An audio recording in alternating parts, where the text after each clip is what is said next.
Nex-Tech. I wanted to welcome you to Tech Talk.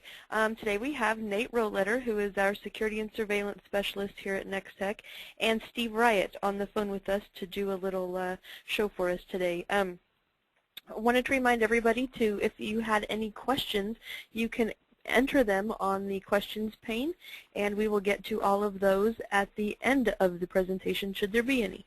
With that, I'll let Steve and Nate take it on. Thanks. You know, Nate, you got introed as the title of security specialist, which means you're the security expert. My title, Steve Riot. So I'm just going to have to talk to Tricia about that intro. I don't know. But today we're here to talk a little bit about security and what else is going on in security. And I know that you just got back from Las Vegas. Normally we ask you not to talk about what went on in Vegas, but I think today you're going to make an exception. Yes, we just got back from the ISC West show, which is the primary security, surveillance, access control show in the United States.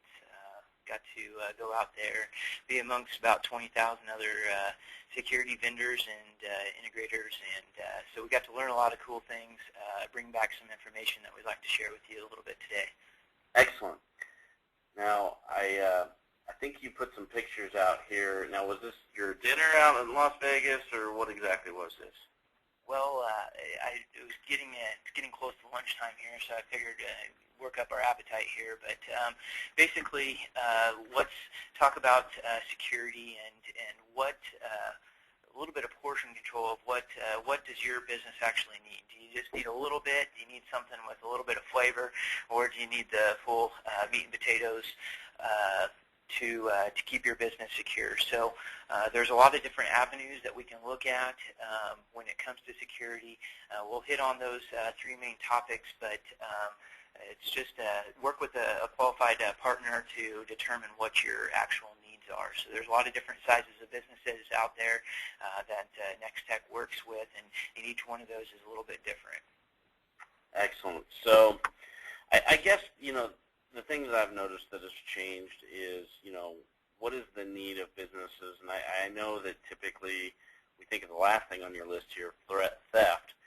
But the other part of this is who's responsible for it from a business standpoint, and that's kind of changed.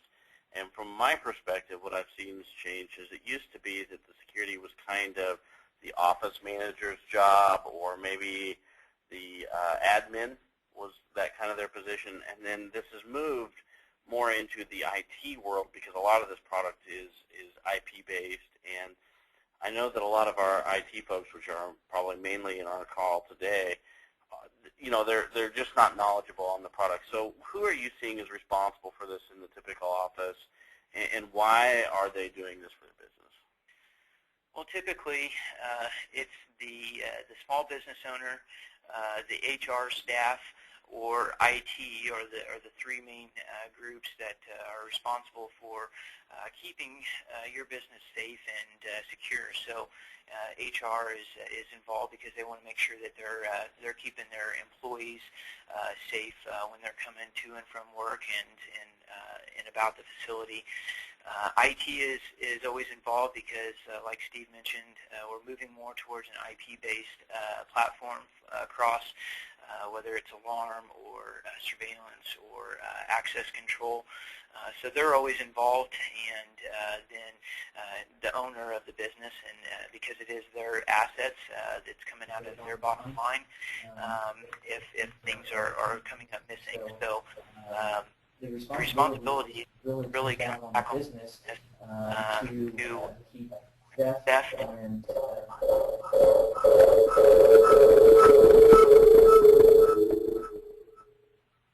Sorry about that on our end.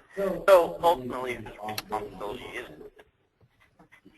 So ultimately, it comes back to the business itself to make sure that they're keeping their people safe, down their customers' information that may be stored on site safe and sound. All right, I got you. And so we definitely have the big B from a standpoint of, you know, the pieces of security. I guess typically we think of physical security as part of it, but surveillance now, first of all, the price has come down, right? But surveillance is becoming a bigger part. And then this last piece, this access control, is something that we don't think about very much. But I think, in my opinion, this is kind of the gravy that ties this whole thing together, isn't it now? Yes, very much so. The physical security, everybody is pretty much has seen this at some point in time. There are some new things that are out there, but physical security would be your typical alarm type systems that everybody should be familiar with or seen on TV.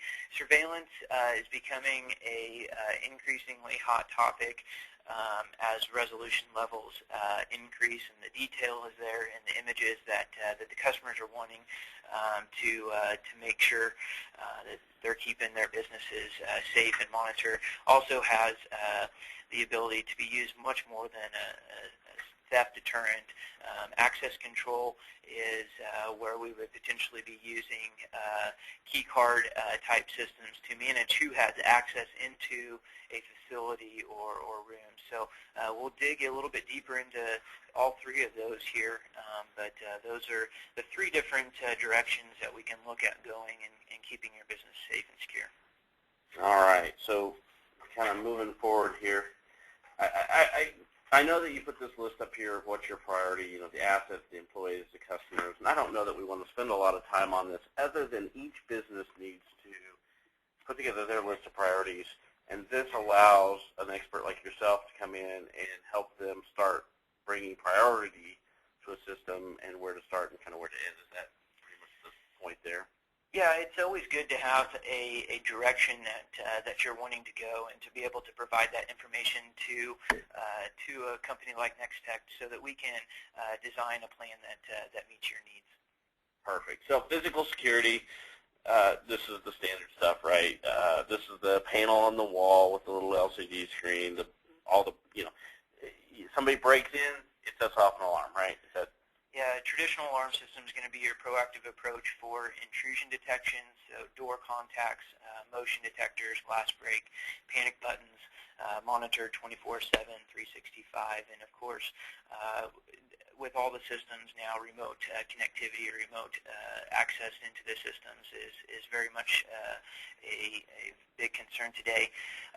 And then connectivity, we can tie this in via landline phone service, IP, so over the internet, or via cellular connection. So there's multiple connectivity methods that we can look at fitting into your business to contact our monitoring station. perfect? So we won't spend any more time on this because I think we basically get it. There's sensors, the sensor goes off, security system called monitoring station, police, fire department, whoever the proper authority is shows up. Now surveillance, a little bit different. We've talked a little bit about this before on some of our webinars, but I think everybody kind of understands this. Basically a camera, it's doing, you can watch it remotely, you can see recordings, those kind of things. What's new in surveillance from a standpoint that, what's changing here? Really, the industry is changing from an analog type solution set to an IP digital system. So what this means for the end customer is that you can use a converged network to manage your facility. So you've got your data and your IT information going over an IP platform. Well, surveillance is going to work the same way. So we can have high-resolution megapixel cameras that are in your facility. We can do live view. We can do playback. We can set the cameras to record based on motion, or we can do them to do continuous recording depending on your needs. Remote monitoring is becoming more of a demand. We're seeing a lot more customers that are requesting to have the ability to view their cameras via their iPhone or their iPad. So if they're on a business trip and they need to log in and check in and see how things are going at the office, they can do that. And then really the whole idea behind an IP-based system is it's completely scalable. So you can start out with one camera, or you can have 200. So we can build a system to meet those needs. You're not locked into a 4-channel or an 8-channel, 16-channel recorder that you have to stack on top of each other. It's on an IP platform. You just throw an IP address to the camera. use a power over Ethernet switch to supply power to your camera, and your surveillance is ready to go. Now, you make that sound really simple, but we both know it's not quite that easy, right? And it's not. There is a significant checklist that we'll go through when we meet with the customer to determine what the state of their existing network is. If we need to keep the surveillance traffic separate from their existing network, what type of cameras they are needing. So if you're needing indoor or outdoor, the next slide, I believe, will show us some of the different options that are out there. So there's a lot of cameras, different resolution levels that are on the market, and it's important to work with a company like Nex-Tech that has that knowledge base that can help you design a system to your needs, because it's not a cookie-cutter approach.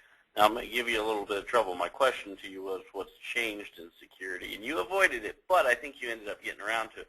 Because really, none of the stuff on the list is brand new. It's not bleeding edge. But what is changing is that camera resolution that you just talked about. More from not that the higher resolution cameras are new, it's just that pricing has really brought those down to an affordable level. Now, my really simplistic mind says that allows our customers to get more of that CSI experience for a lower price. Is that kind of a simple way of saying it? Yeah, the camera resolutions, so say 3 years ago, we might have been looking at a 1.3 megapixel camera. That was kind of our baseline. Now we're seeing that as a 2 megapixel. 3 and 5 have really dropped down in price from about double what they were 3 years ago, to give you the ability to do a digital zoom utilizing a camera. So this graphic here is kind of showing you what an image size for a VGA resolution, which would be analog, and as you move up, how much bigger the image file gets when you're moving to a 2 megapixel, 3 megapixel, and 5 megapixel camera. So that when you go and you enlarge those cameras, there's more pixels in the image to keep it a lot clearer. The cameras are also working with software manufacturers to give you some of those features where you can digitally zoom in on live view as well as in playback mode, utilizing a fixed camera instead of a pan-tilt zoom camera as maybe you had to use in the past. And really, the benefit that you're saying here is that we get a better image, we get maybe a clearer image at different distances for a lower cost than what we might have been just a few years ago. And I think you brought us some images on that here, specifically showing this image here. This would be just kind of your typical analog. Now, tell me what I'm looking at here from, what should I be paying attention to on this image? Well, there's a lot of things going on in this image. You can see that there's somebody there at the register. You get a side profile, kind of the resolution or the forensic detail of being able to pick out who that person is if you're needing to compare it to a lineup. The forensic detail is lacking there if we need to start zooming in on any of this. You also see a couple other things in the background. You see a lot of bright light coming in through the doorway, and it's creating some contrast issues. So the IP cameras that we'll be looking at here, you'll start seeing on the next slide here that the camera quality, the image is a lot brighter. The picture is clear, and we'll continue to be able to do those zoom features that we're needing to be able to distinguish exactly who those people are in the image. So specifically, I'm looking at this gentleman maybe here in the bottom left. Now, I'm assuming it's a guy here with the kind of the tan pants. They just blend into the floor almost. Is this kind of what you're talking about, where maybe that's going to be a crisper line, and we're looking at the woman directly to the right of him? If I knew her, I might be able to identify her, but it's not a very, very clear image. Yeah, the newer cameras are going to be incorporating technology called wide dynamic range that allows that to compare and contrast a lot better in the image and give you the ability to zoom in, as well as angle of lenses. So instead of having 2 or 3 analog cameras to cover an area with the angle of lens, we can maybe cover that with a 2 megapixel with a wide-angle lens and still cover it with less number of cameras, the higher resolution. So here you see kind of our baseline is a 2 megapixel. You can see how bright and clear the image is monitoring this corridor area. So being able to distinguish and have that forensic detail of people walking here is much clearer than the previous image. Well, and to be honest with you, the previous image looked very good until I saw this image, whereas everything is just a little bit more crisp, and I can clearly, identify very specific, I can definitely identify several people in this image, and I would be able to tell who they were, very clearly. Now moving up to a 3.5 megapixel, now this has a lot of troubled areas. I think from your perspective, first of all, it's dark. And so I've got some light areas, that are really brightened by probably some pretty bad lighting, I'm betting. And then I've got some, across the parking lot there, some different lighted images. I got a light bulb that's directly in the camera image. So is that the kind of thing you're looking for to place a camera, or what are you looking at in this image? Really, when we come out on site and meet with a customer, we're looking to see what type of lighting conditions they may have at night. We know that businesses often, if it's a theft or a break-in type of scenario, that type of activity is going to be coming in the evening hours or non-business hours. So we're looking to see what type of lighting conditions they may have to incorporate the right camera. So here's a little bit higher resolution camera that will start to give you the idea of some of the zoom capabilities that we can do after the fact. So here we're working with some ambient lighting above the gas pumps, still keeping this a color image at night. If there was no light, then we would maybe need to look at a camera that has some IR or an IR blaster that is going to give you a good nighttime image. So there's a lot of things like Steve had mentioned on that checklist that we need to walk through so that we can make the right recommendation for a camera for you. So first of all, IR, infrared, right? IR is infrared, which is the invisible light spectrum to the human eye, works off of reflection. So it would be a light-emitting diode that goes out, and the camera is picking up that reflection back to get a good grayscale image and some definition at night versus just a pitch black image. Gotcha. So we're looking at this image, and if you notice in the center, there's this sign. And quite frankly, Nate, I can't make out maybe parking. I'm not real sure what that is. But we're going to take this exact same image. And what did you do to enhance this image? Basically, we're just going to use a digital zoom. So the lens itself is not moving in the camera. This is basically enlarging or blowing up the picture just like you maybe would with your digital camera to crop it out or crop an individual out. Well, we're just cropping out that sign. You can see it says private parking, unattended cars will be towed at owner's expense. So this starts to give you that detail of being able to keep the number of pixels in the image high enough that when you zoom in, it doesn't just become a blurred blob. That's pretty impressive because I could definitely read a license plate of somebody that was filling up with gas there for sure. And then here you move into a 5 megapixel, kind of the same type of example. This is where you see we've got quite a distance from the back of the truck that's in the middle. So the tanker that's in the middle of the image, you see a license plate in the left corner above the mud flap, and as we zoom in here, you'll be able to see the quality of detail that an IP-based camera gives you that just an analog camera just cannot compete with. And that's definitely impressive because there's absolutely no way. And in fact, I'm going to scroll back to this previous slide just to take a look out now that you know what you're looking at here. And that's a very small image on my screen, and then when I hit zoom in, it's very clearly recognizable, and I could definitely give that to law enforcement if that's something that I would need. So the last piece of this is this access control thing, which I'll be honest with you is kind of new to me, and I don't really get it from a standpoint that you've talked about physical security, then you talked about the surveillance.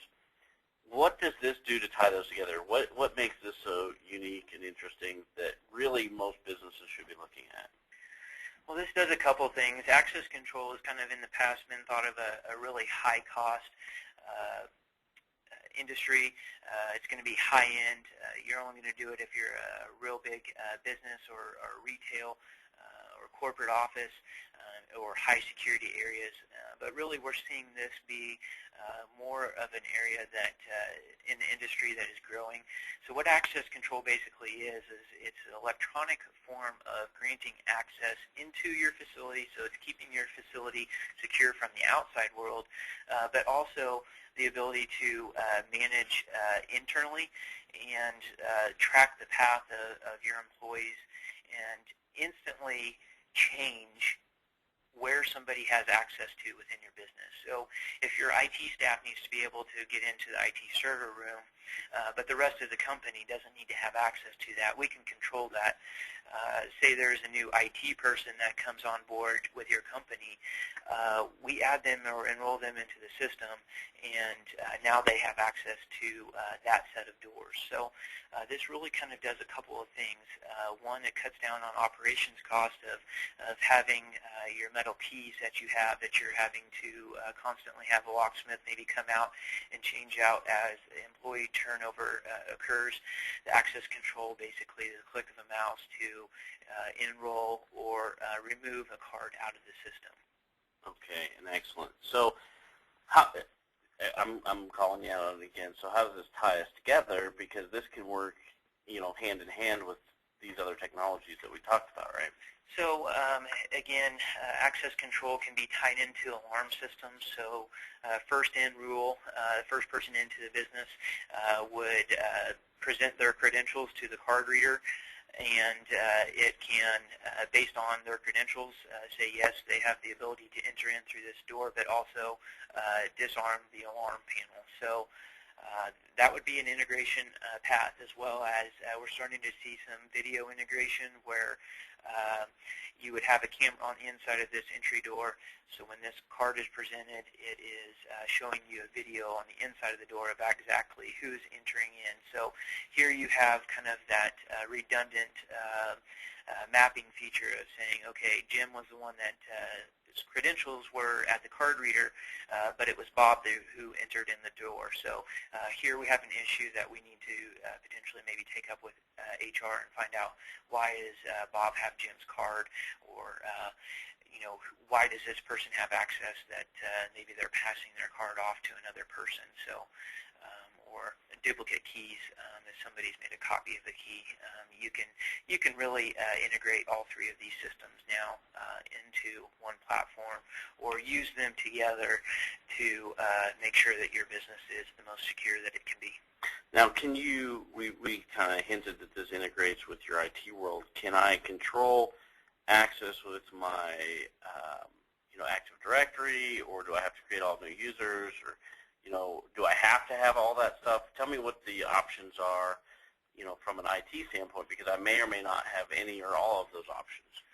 Well, Active Directory, basically, there are systems that have the ability to integrate with your Active Directory. So all of your employee information is already in the system, so why duplicate it? So you can integrate that, or export lists from your Active Directory that we can build into the software, import into the software, so that you're not having a significant time in getting your system up and running. So this can be completely scalable from a single door to monitor an IT room or an IT closet, or an IT cabinet for that matter, to a multi-facility where you are monitoring all of your exterior doors. So really this just brings it all back together, improving your facility security, allows you to quickly and easily manage your access levels in real time. So if you need to do a lockdown of your facility, you can do that. If you need to set a front door schedule that your business operation hours are 8 to 5, that at 8 o'clock your front door unlocks, at 5 o'clock it locks.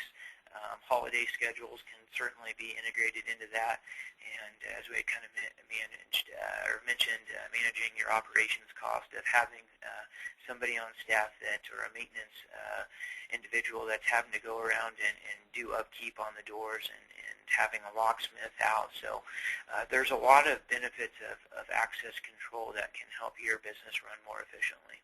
Now, I'll be honest with this lockdown. I'm thinking that screams schools to me, but I think I changed my mind just a little bit. Recently we happened to have that fire at one of our facilities, and we had an access point at the rear of the building, we had an access point at the front of the building, and we had an access point in the side of the building.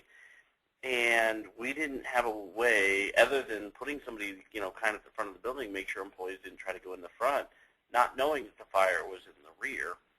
And so with this lockdown feature, I could literally have just locked it down so everybody was evacuated. And of course, we evacuated our northern facility too, not knowing the extent of what the fire could have consumed. And so having employees traveling around, not knowing that this might have be going on, with one push of a button or an interface, we could have locked the whole facility and been secure in knowing that nobody could possibly get in there without knowing this going on for sure. But their key just wouldn't have worked, even though they had the proper credentials, right?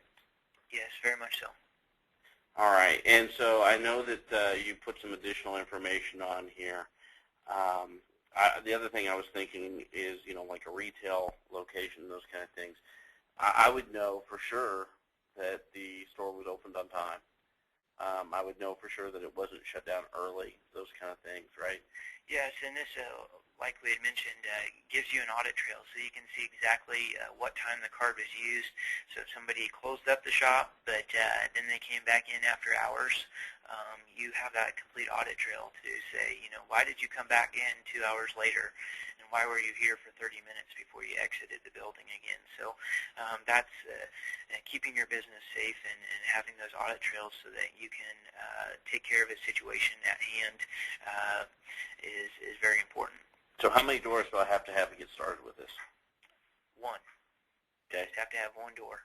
And then it's completely scalable from there. So if you're a facility that has 100 doors, we certainly can build systems to meet those needs. So the 5 advanced features of just what we're seeing is system integration so that we can work together. So video surveillance is working with access control, or access control is working with alarm systems or fire control panels. Those are all important safety concerns and meeting those codes that are out there. Remote access to via apps. So we can log into our security system and see the existing state of the security system. Is it armed? Is it disarmed? When was the last time the device or a door was opened or closed, an alarm? So there's some apps that are available for that. Surveillance becoming almost a necessity anymore. I can't remember the last time that somebody hadn't requested, can I access this via my smartphone? So those are really important features that are just continuing to advance and keep up to speed with the technology growth in the industry. So video analytics, this was another one that was kind of a hot topic at the ISC West show, is how we can tell if there's motion in the image, or if there's a foreign object, or putting perimeter fences or digital fences around an image. So if somebody breaks through this plane, that I'm receiving an alert for that. And then something else that's coming along the lines is wireless access control. So we know some of these facilities, it's tough to run cabling in. We know it's tough to get cabling through all the doors or to all the doors.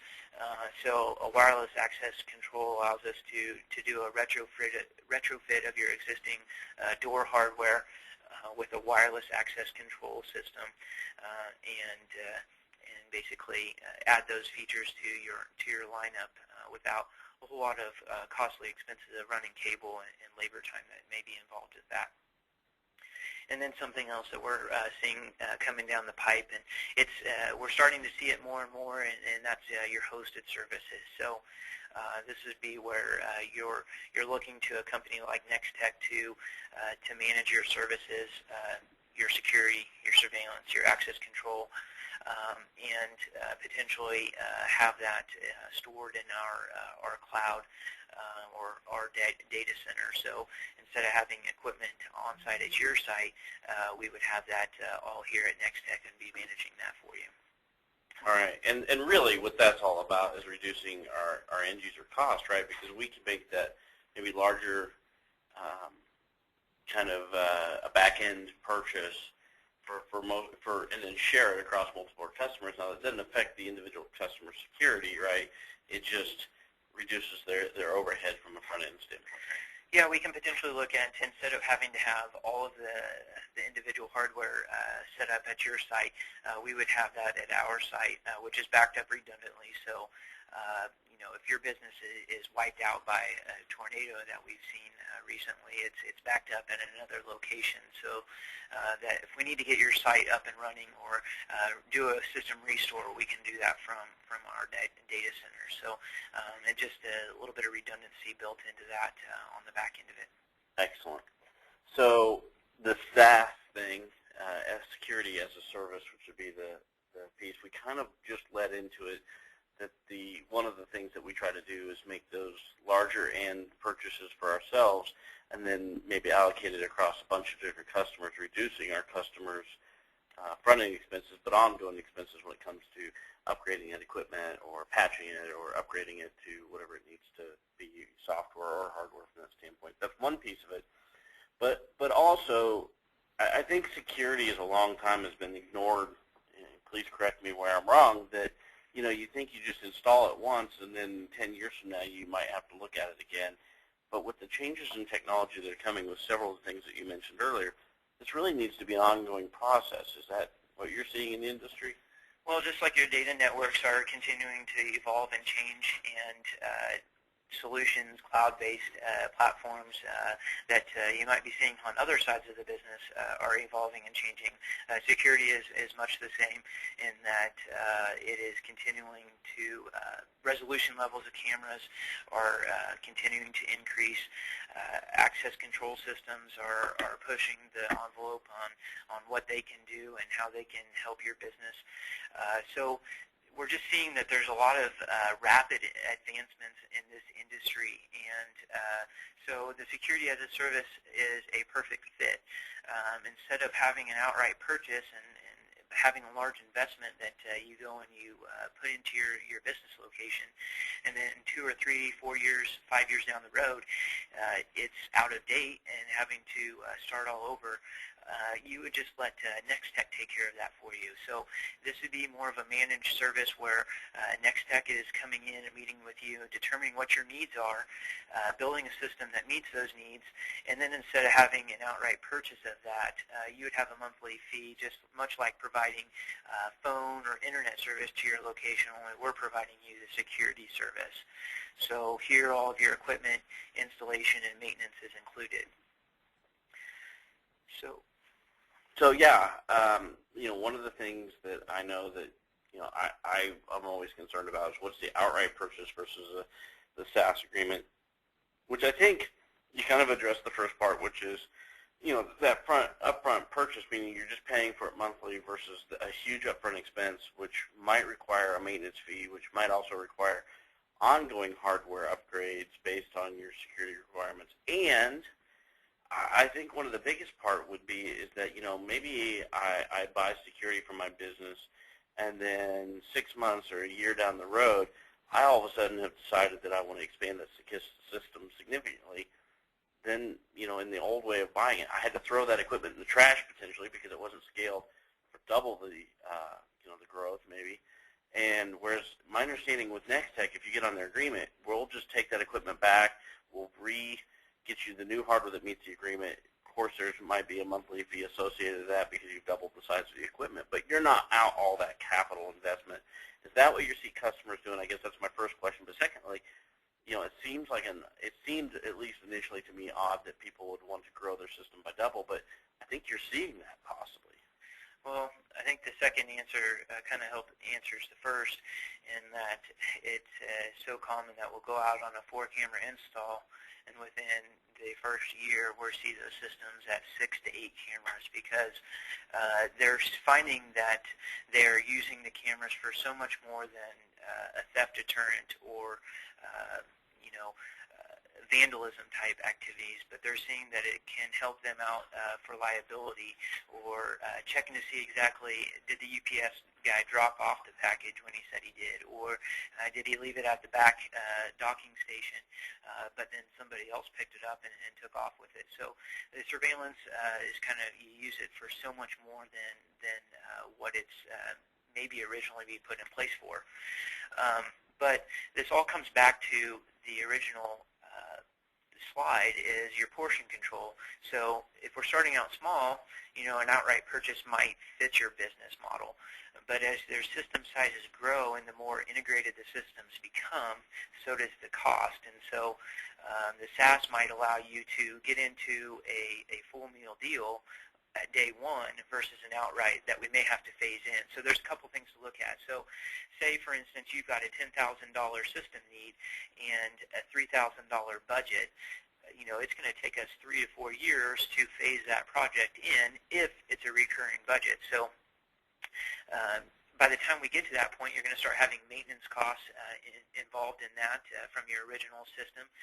And it takes us 3 to 4 years to get a system implemented in your business. And then you have the technology in developments that just compound the issues. So you just kind of start that revolving wheel, whereas a SaaS allows us to take that $3,000 budget that we maybe have this year and spread it out into a monthly option and get all $10,000 of your system components put into place on day one. And then that kind of gives you that insurance policy of your equipment refresh as needed. At the end of your term, we can come back in and say, well, your needs have stayed the same, or maybe they've changed significantly. Let's refresh the equipment to meet those needs. And it's completely scalable, like Steve mentioned. So if you start out with 4 cameras and 6 months down the road you're at 6, and another 6 months down the road you're at 10 or 12, we can certainly adjust the monthly number to do that. And Nex-Tech would be the company that's owning the equipment, maintaining that for you, and keeping your system up and running. So we know that businesses, you all have your primary focus of what you do is your everyday business. That's what your specialty is. So managed service puts that in the hands of somebody like Nex-Tech who is used to doing it on a daily basis. Now, I have one example that I want to throw out there is that I know that at one point in time we did a grocery store, and they started with a very minimalist security install, and they found within the first 30 days that they paid for their security investment on cameras initially, and then they took that and they wanted to expand it because, of course, they didn't realize the risks that they were taking and that people were stealing. I think the drug aisle was one of the big aisles that they were having. But then they continued to expand it not only to that, but they moved it into access control a little bit later down the road because they had somebody that was checking in their vendors in the back door. So, the bread guy comes and they had to, first of all, let the bread guy in, and then they had to verify that he delivered the right bread. And, so they were paying somebody an hourly wage plus all their benefits just to literally tend the back door. Whereas combined with access control and surveillance, they really eliminated a position there. And I don't think they eliminated, that's not accurate. They allocated that position in a place that allowed them to better use a person. And then if they had an inventory issue, they could review the video. They knew exactly whose key, the bread guy's key was the time it came in. It was easy to review it very quickly. And then, of course, they were able to mitigate the risks from that standpoint. But I think that's a great example of somebody taking, what seemed to be a very simple install. Hey, I just want to cover my store generally to protect myself from maybe, a customer slipping and falling to, whoa, I have a bigger issue now and expand the system. Whoa, I could use it in this different way. And I think a lot of our customers are starting to see it that way. Most definitely. We're just, it may be put in place for one reason, and then 6 months later, they've completely uncovered a total separate cause of for the need of the system. So, for instance, in your grocery store example, they were having a lot of health and beauty items show up missing. Well, they decided to add one camera to their back receiving area. Well, they also found out that the staff was sitting a 12-pack of beer outside the back door, or there was a lot of internal theft that was going on that they were thinking were their end customers. Well, it was actually an internal threat, and so this really allowed them to make personnel changes that benefited their company. So they got rid of the people that didn't need to be there, that weren't a benefit to their company, and put in people that they could trust, and really it's helped out their bottom line. And I'm fairly confident that they've seen their revenues dramatically cover the cost of that system that was put in place. So there's just so many more things out there that the systems can be used for than your typical intrusion or theft or vandalism that you typically think of security for. And then the last thing that I have just kind of on the top of my mind is I know I helped a good friend of mine put in some cameras here recently, and their initial thought was, I'm going to put up some fake cameras. They were like, hey, it has a little flashy light. It makes people think there's a camera. But I think after they initially took a look at even some of the highest quality fake cameras on the market, that it was pretty obvious they were fake. And I think their customers, employees really understood that too. And is that kind of what you're seeing? And not saying that that's not a good try maybe, but it's just not a good use of money anymore. And that's kind of one of my the things I've always tried to focus on is, instead of putting money into a system that really doesn't curb the existing problem, let's put that money to better use. Even if let's start out with one camera instead of putting out 3 or 4 fake ones. Let's put up one in your highest priority area, and then phase it in over time. And let's put that money to good use instead of throwing it down the drain and starting out with a system that just it doesn't really benefit you in any way, shape, or form. Awesome. So Tricia, we're going to send this back to you to take some questions if we have any. We do have one question, and I'll remind everybody that if you have additional questions, to go ahead and enter them in the questions pane right now, and I'll get back to those in a second. But I wanted to also let you know that this session was recorded, so we will post the archived webinar on our website, nex-tech.com/free webinar. It's a pretty good resource to everything coming up for events for our business group, as well as archived websites and our newsletter. And you can sign up for anything out there right away. The one question that I do have so far is it better to have a higher pixels in your cameras or more zooming capabilities?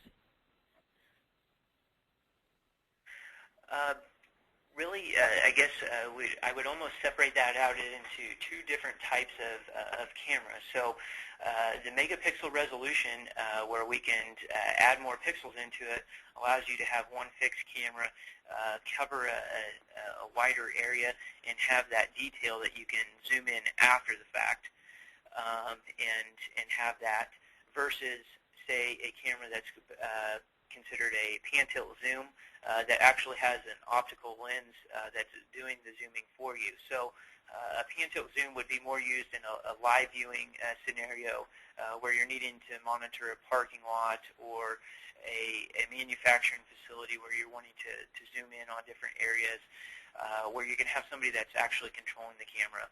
It's relatively higher cost.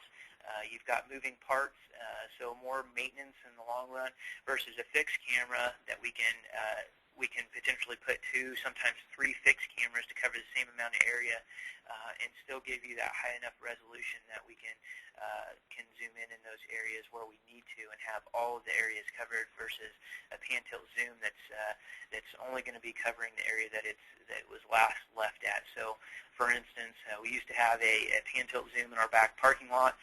We had a bar next door, and it was inevitable that the camera would be on its patrol and be looking the one direction when something happened over on the other side. It wasn't covered.